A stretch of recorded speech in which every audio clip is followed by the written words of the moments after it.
2 will reach the edge of the DeepSpace tunnel's umbra within 1 day. Our journey through the DeepSpace tunnel begins.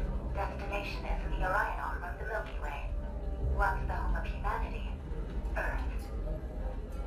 Activating course correction engine. The final countdown has been initiated. This galaxy's name is derived from the old word philo. It's the most exquisite gem in deep space.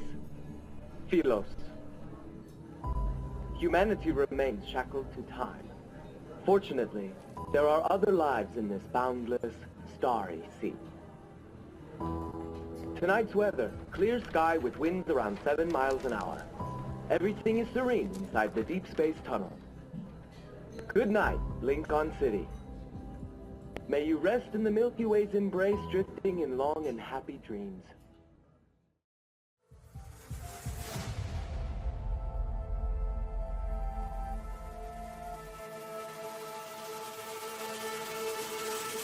As we embark on an irreversible journey, let us wield light as our sword to cut down the falling stars blocking our path. As the cosmos dances to the tune of eternity, life will reach the fathomless depths of deep space. The tide is about to rise. And this time, an oath will be sworn with Lemuria's blood. Let's reshape destiny.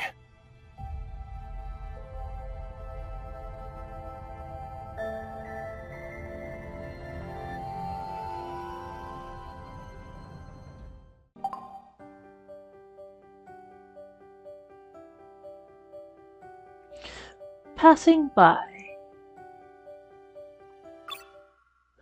16 years ago, spring, prior to Arthur's memory decaying to a point where he couldn't remember anything. Not long after the new year, many of Lincoln's residents still bask in the holiday spirit. However, Bloomshore District Special Task Force, specifically Team 013, was in a panic. After 5 long years, they were welcoming a new recruit. Heard his eval is light or something. He's usually only responsible for providing light and scouting a path during missions. Support role. It's not that impressive. Impressive people won't be sent to our team. Staying here for a year is almost like being buried in the ground for a decade. So, he's just like us, a nobody. Luke hands over the newcomer's information to Tommy. Is he here to also fix our hallway's lights? Standing before the office door, Arthur is hit by a wave of mixed emotions. This marks his 16th year as a police officer and 9th as a captain of Team 013.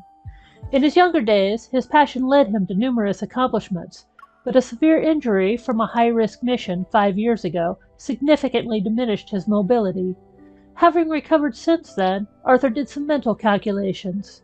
Even at the risk of reputational damage, he must utilize the energy of new blood to somehow mold this group of misfits back into shape. Attention, everyone! Arthur swings the door open, breaking the chatty atmosphere. 3 o'clock in the afternoon, the rookie will report for duty. We've only got 2 hours left, so we need to start preparing. Tommy, are you working part-time as a junk collector? This pizza box has been here for weeks. Throw it away. Arthur is completely oblivious to the neck pillow he's still wearing. And this figurine on your desk, Luke. I've told you not to bring this into our office. It makes us look bad. Team 013 is at the bottom of the hierarchy. After numerous reshuffles, they have been whittled down to a single captain, 2 officers, and a support technician who has just submitted a transfer request. They're hardly what one would call a team. In the early years, they made a name for themselves by solving several major cases. However, their present has nothing of their past luster, marked by a lack of talent. Their reputation has taken a hit due to failed investigations. When their department located, they were left behind to handle the task of sorting through a plethora of old files. To this day, they still inhabit the old building. As time passed, they were all but forgotten, their only interactions with the others being the occasional jog to retrieve files or search at the headquarters. At the age of 23, the rookie Xavier stands before the door, holding a cardboard box. His uniform is neat, and his expressionless face clean. He sticks out, being the only lively person in this otherwise gloomy hallway. Excuse me. As the door swings open, A group of people, in the midst of their hustle and bustle, lift their heads. They are dumbfounded by the face illuminated under the bright white light. A college student? Has he graduated yet? Everyone who comes here is just a bunch of pretty boys. Slightly awkward, Arthur clears his throat, signaling for everyone to quiet down. His eyes, filled with anticipation, move to the newcomer. You must be Xav, right? Why don't you introduce yourself? Xavier, male, 23. I'm the newest member. I look forward to working with you. The young man says, heading straight to an isolated desk in the corner. He places a cardboard box beside the computer and silently starts to arrange his things. Tommy and Luke simultaneously exchange disgruntled glances. What's this guy's deal? However, as time passes, Luke's impression begins to change. Whether it's tasks assigned by the higher-ups or senior members, Xavier always completes them quickly and methodically. He works until they're done, but nothing more. He is never late, but he doesn't leave early. When asked why he requested a transfer to their squad, he answers in a matter-of-fact tone. This place has many old, archived records of Lincoln City. I want to read all of them. But there are likely over 5 million criminal records and fingerprint files in the database, and ones that haven't been entered into the system. The files from the beginning of this century alone probably amount to tens of millions of pages. Xavier falls silent for a moment. Seeing him lose hope, Arthur pats his shoulder as though he understands. It's good to like reading, but you can't spend all your time in the archives. Let's have beef hot pot tonight. Xavier doesn't like a lot of things, but he's very enthusiastic when it comes to eating hot pot. Watching as Xavier orders plate after plate of beef and lamb, Arthur is relieved. Knowing a person's favorite things is basically getting closer to them. During a mission, Xavier was injured in an attempt to rescue someone. He spent nearly half a month in the hospital. After being discharged, he insisted he didn't mean to rescue that person. He even claimed the incident had traumatized him. He ended up applying for a desk job as a logistics administrator. Like a forgotten cactus on the windowsill, Xavier lives a simple life, thriving amidst the winds and the sun's harsh glare. Xavier always tidies up paperwork when everyone else is on missions. He helps Luke whenever the hallway lights are broken. Despite Xavier mostly keeping to himself, people find he's actually quite easy to get along with. His eval is even more useful. Sometimes, for reasons unknown, a flash of light causes the criminal they're chasing to unexpectedly drop to the ground. Our target this time is an old friend, Lawrence. Timo 13 has its usual mission briefing. Silence hangs in the air for a moment, before Arthur awkwardly clears his throat, pointing at the image on the whiteboard with the laser pen. You all know what he looks like. The Skyhaven boys learned Lawrence recently returned. Let's keep a close eye on him, and proceed with caution. Lawrence made his fortune selling evil hallucinogens, distributing his supply to major entertainment venues in Lincoln City and Skyhaven. Whether he's smart or has someone else guiding him, they always arrive either too late to find him, or the goods are gone. They can never catch him. Several of their meticulously planned operations were ruined, too. Just last month, Arthur was disheartened, declaring that if they failed again, it would be handed over to another team. Tommy understood this was a subtle hint from the higher-ups that Timo 13 didn't need to continue existing. Our mission this time is rather unique, Arthur says, surveying the group. According to a reliable source, Lawrence will be at the newly opened Palace Bathhouse next month. The purpose of this meeting is to select an undercover agent. His eyes brim with anticipation. They are to disguise themselves as an employee. The goal is to approach the target. No one volunteers. They draw straws. As they all unfold the crumpled slips of paper, a collective sigh of relief is let out. Only Tommy speaks up, on the verge of tears at the sight of a little turtle on his slip. I would rather do anything else. That place is too dangerous. I haven't even fallen in love yet. Please don't make me go. Arthur glares at him with disappointment and frustration. You're uglier than a cow. You'd be seen as suspicious almost immediately. If you look like Xavier... The room is silent. All eyes turn to Xavier, who is eating his noodles in the corner, initially lost in thought. Xavier slowly raises his head, feeling many gazes on him. The city's most renowned entertainment district is a short 100-meter street, tightly ensconced by grand, imposing buildings. The alley behind it is narrow and seemingly endless, almost devoid of light.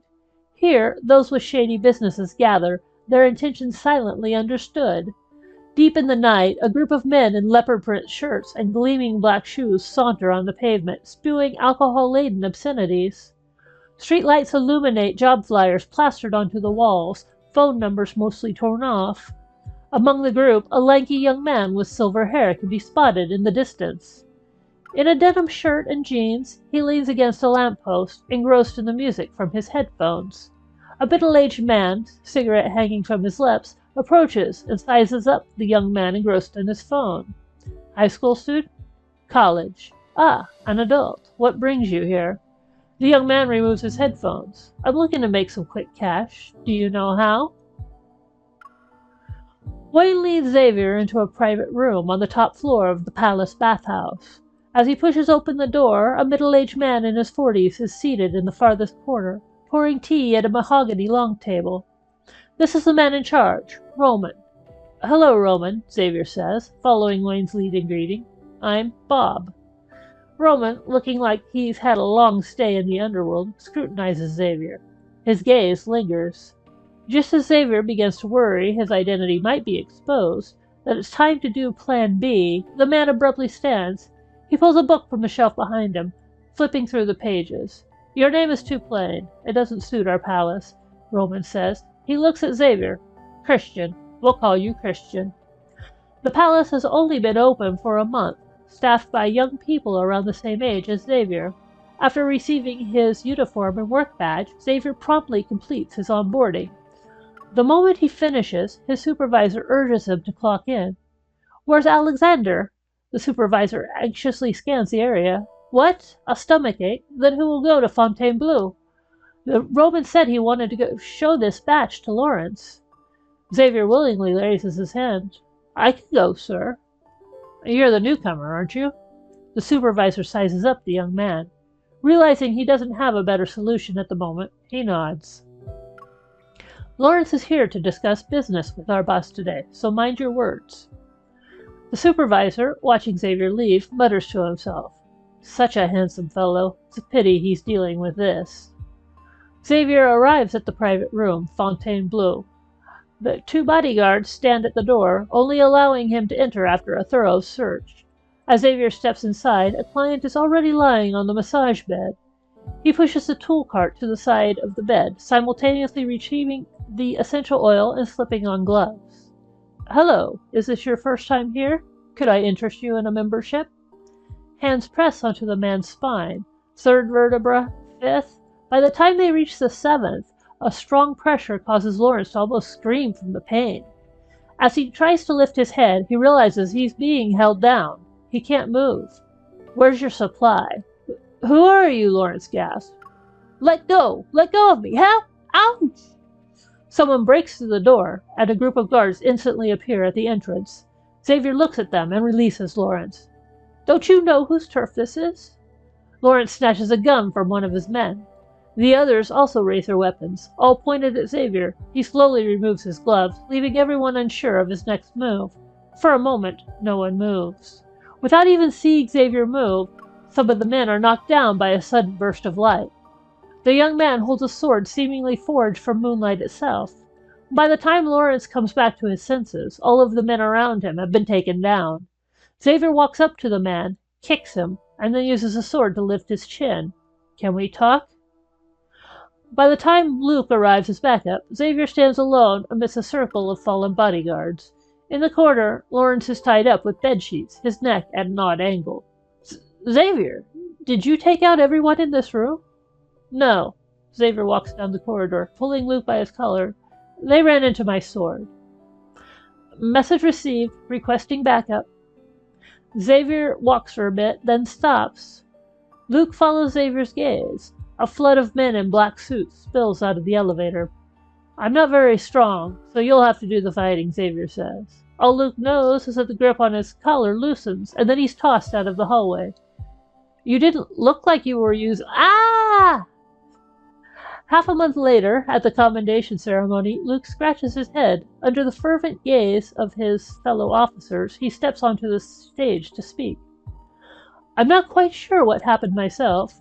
Seeing all those people, I steeled myself and thought, might as well close my eyes and take a gamble. Then I just started punching. Before I knew it, they fell like dominoes. Luke recalls that day with a smirk. Maybe they were just too weak. Oh, the true hero of the incident was our team Xavier. And there's more. A month later, Polar Bear, notorious for selling illicit evil drugs, shows up at the doorsteps of the police station. He was tied up, weeping and confessing his sins. Another 2 months later, Cash, who had been using his evil to do telecom scams, is found live streaming on MeTube, dramatically slapping himself. Tears stream down his face as he implores everyone not to trust calls from unknown overseas numbers. 3 months later, in light of the outstanding performance of Team 013, the HQ commander temporarily reassigns Luke and Tommy. It's good for further career development, but both of them refuse. They argue their ability to catch criminals is purely because of luck. They felt inadequate being in more important roles. They're open to temporary reassignment, but are firmly against a permanent transfer. For reasons they can't quite articulate, ever since Xavier joined, their previously inept team somehow found their fighting spirit. As for who brought them luck, and whether Xavier is as simple as he appears to be, no one wants to know. Everyone seems to have an unspoken understanding to guard this secret. As the year draws to a close, the medals and recommendation letters from headquarters arrive. Tommy and Luke, 2 men on the cusp of their 30s, hug each other in a cheerful embrace. For a moment, it's unclear whether Luke is crying from being overwhelmed or from the pricking pain of Tommy's wire-bristle stubble. After years of being underdogs, recognition finally came, reigniting the dreams of many. Luke pushes Tommy, rubbing his own reddening cheek. When Tommy goes to hug Xavier, Xavier places another pot of cactus on his desk, creating a barrier between him and the others. Tomorrow is New Year's Eve. I haven't finished sorting out this year's files yet, and I won't be able to make it home again. Hey, I'm going to be home alone too.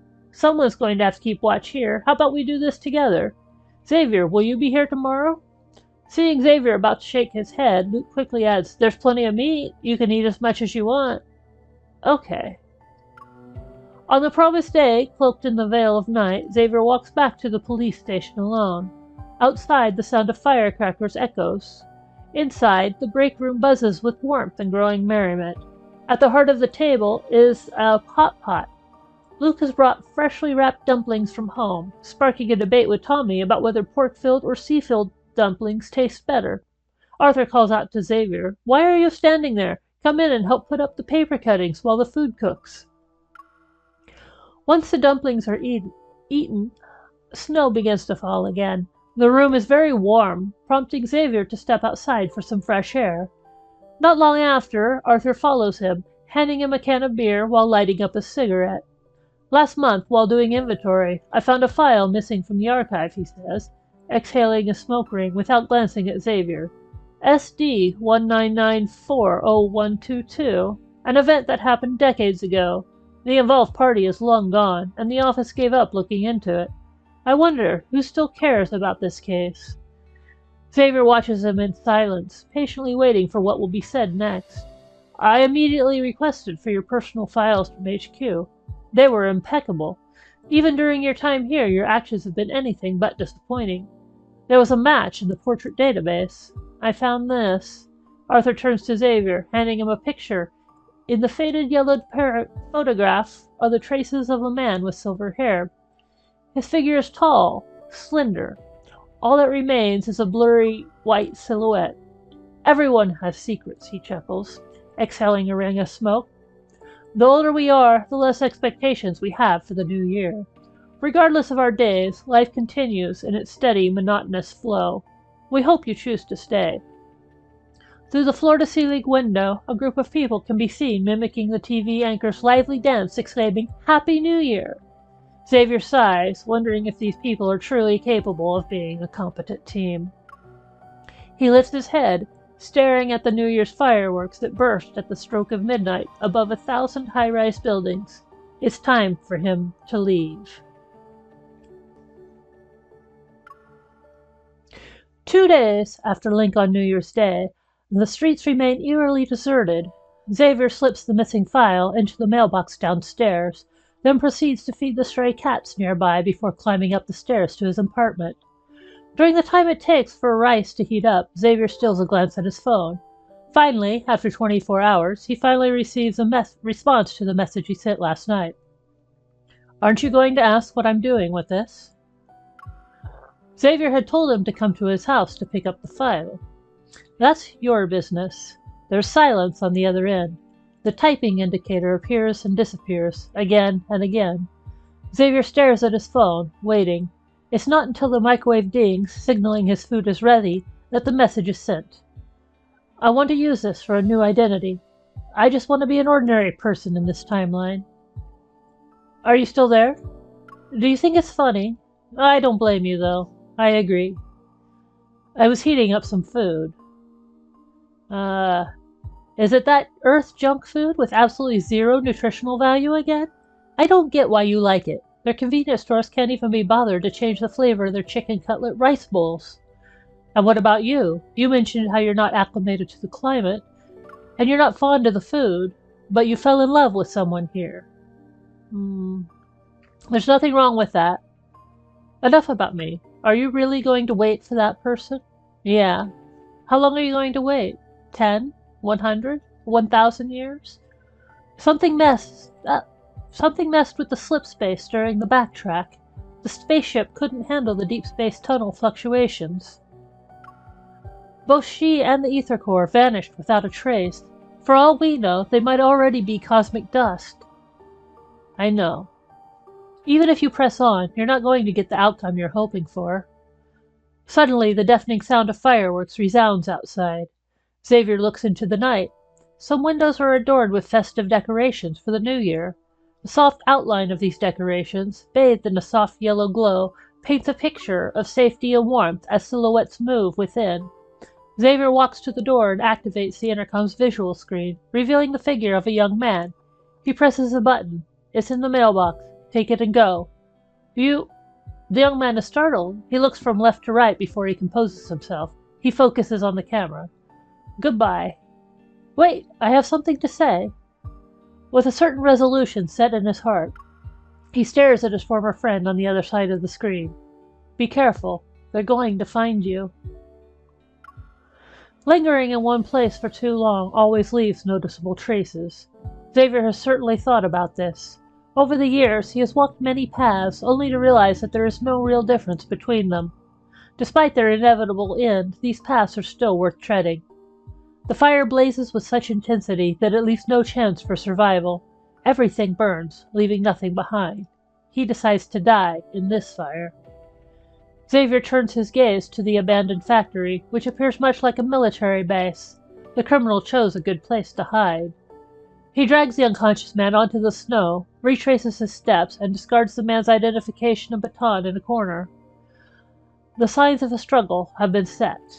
The flames surge even higher, lighting the night sky. A few residential buildings are lit, and soon the urgent wail of a siren echoes from afar. At the bus stop, Xavier watches a police car speed by. As he prepares to board the bus, there's a cry behind him. He turns and finds a little girl sitting alone at the corner of the road under a streetlight. The girl is young, a dirty rabbit plushie lying at her feet. Upon seeing someone approach, her sobbing gets worse. Are you lost? Did you run away from home? Never mind. Cry louder so they can find you when I'm gone. Why are you so mean, mister? The candy in your mouth hasn't even melted yet. You haven't been away from home for long, have you? Xavier approaches her, brushing the snow off her head. Since you live nearby, you should hurry back. And what about you? The little girl looks at him, her curiosity overpowering her fear. Did you run away from home? What is that shiny thing around your neck? Xavier rubs his neck, choosing the easiest question to answer. I'm leaving soon. What a coincidence! A voice suddenly rings out from the other side. A young man, leaning against a sign that reads close, stares at Xavier with an air of enthusiasm. He has silver hair, much like Xavier's, though he seems slightly younger. Long time no see. It has been a long time, Xavier says, looking at his former friend. You followed me all the way here to let me know. It must have been hard. I'm curious how you managed to elude us. His friend walks over. hiding in plain sight as an inconspicuous guy. It's not much different from what I imagined. I thought you'd kill them before leaving. He shrugs, a twinkle of amusement in his eyes. You abandoned them, just like the backtrackers. How are you going to cover your tracks this time? Kill me? Or let me? Before he finishes speaking, a dazzling light flashes. When his vision clears, Xavier and the little girl are nowhere to be found. The man stares at the footprints in the snow and grimaces. A blade of light materializes in his hand, and he hurries to follow the faint energy ripple. Just a street away, Xavier lands in a narrow alley, cradling the girl in his arms. The flurry of snow he makes conceals their footprints. He picks up the fallen rabbit plushie, brushes it off, and hands it to the girl. If anyone asks, say this rabbit helped you. The little girl clutches her bunny tightly, nodding. You're very handsome. When I grow up, will you be my boyfriend? No. Why? Do you like someone already? Xavier hums softly, turning a blind eye to her sad expression. He hurries out of the alley. I'm leaving now. You can watch shooting stars later. The surrounding light gradually converges in the palm of his hand. The street lights nearby, the searchlight in the distance, and the light from every window of the surrounding skyscrapers suddenly go out, and even the moonlight dims. The city is plunged into darkness.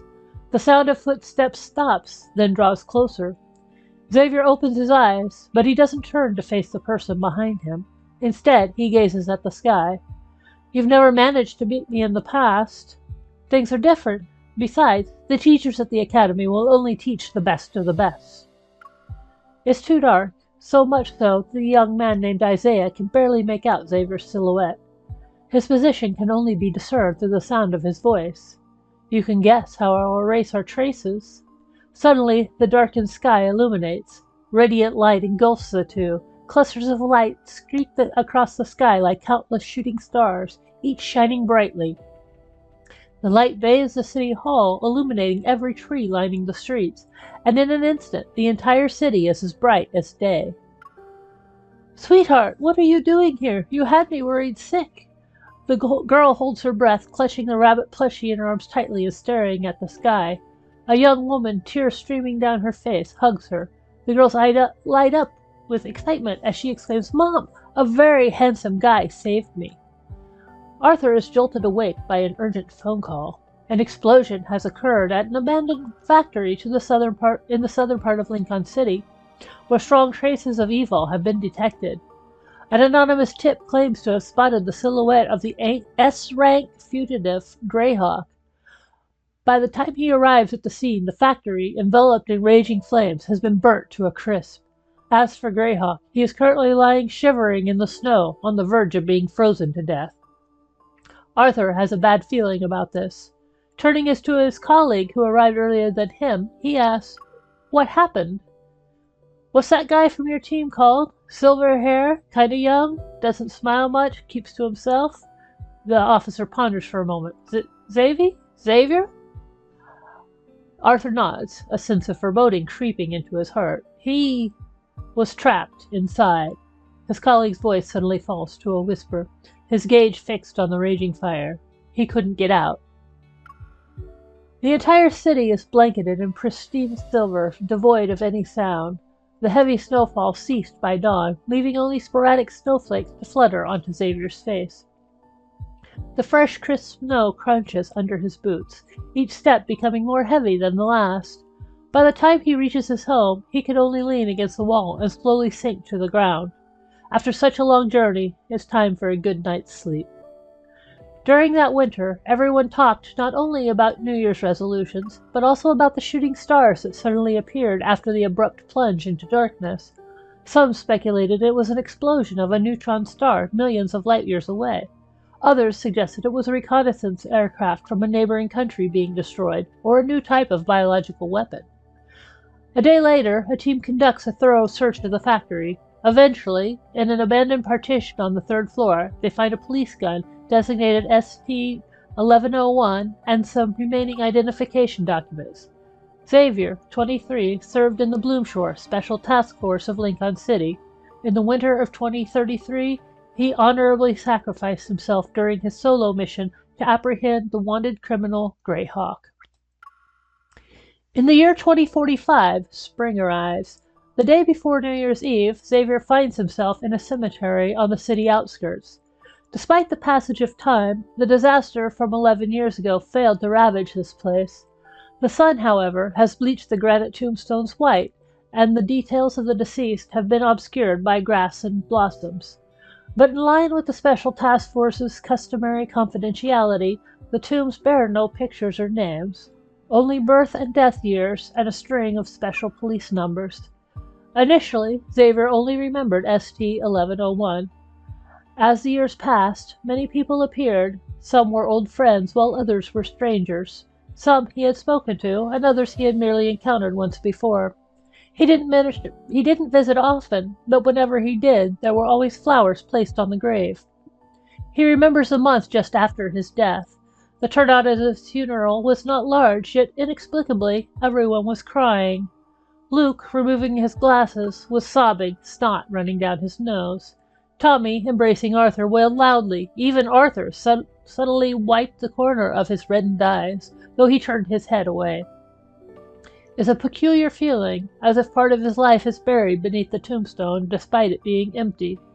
It's not the absurdity of being taken by death, but rather the unfamiliarity of being remembered for the first time by those who should not remember him. It's like a traveler, after many years, returns to the place from which he departed, only to discover someone is still gazing at the spot where he vanished. Happy New Year. The florist takes the money and hands him the flowers. Xavier collects his thoughts, expresses his gratitude, and also wishes him a Happy New Year. Within the cemetery, Xavier gently places flowers on the graves of those he respectfully refers to as neighbors. A young girl hurriedly wheels an elderly man past him. You always keep saying that. Luke this, Tommy that. Oh, and your beloved your beloved rookie, Xavier. Upon hearing his name, Xavier turns around. He sees the elderly man in his wheelchair point at him, his hand trembling. Isn't that Xavier? That's Xavier! The girl pauses, her gaze meeting Xavier's. She gives him an apologetic smile. I'm sorry, my grandpa is old. He confuses people when he's not lucid. Xavier shakes his head. It's all right. He doesn't say much, and the girl doesn't follow up. She simply leans in to whisper something into the old man's ear. Her voice is barely audible, but he hears her say, "Here for the same reasons we are." The girl stops Xavier from leaving, smiling. Excuse me, are you a relative of a police officer? Can I take your picture with my grandpa? Xavier turns his gaze to the elderly man in the wheelchair and nods. He wheels the old man to the edge of the cemetery, beneath a lone pine tree. As the setting sun disappears, the overlapping shadows of the tree and the people dance upon the aged white brick wall. I may be old, but my memory isn't as frail as you might think, the elderly man in the wheelchair says slowly. Long time no see. Long time no see. Don't worry, I won't remember you for long. He laughs and coughs, gasping for breath several times. In a few more years, when people ask about Xavier, I'll have forgotten about you. Not far away, the young girl raises her hand, flashing an OK sign. Ready? Say cheese. 3, 2, 1. The camera clicks. After many years, he finally leaves a bit of himself in someone else's story. Do you want a copy? Xavier shakes his head. All right then. Happy New Year, the girl says. She waves him goodbye and leaves with the old man. Xavier also smiles. Happy New Year.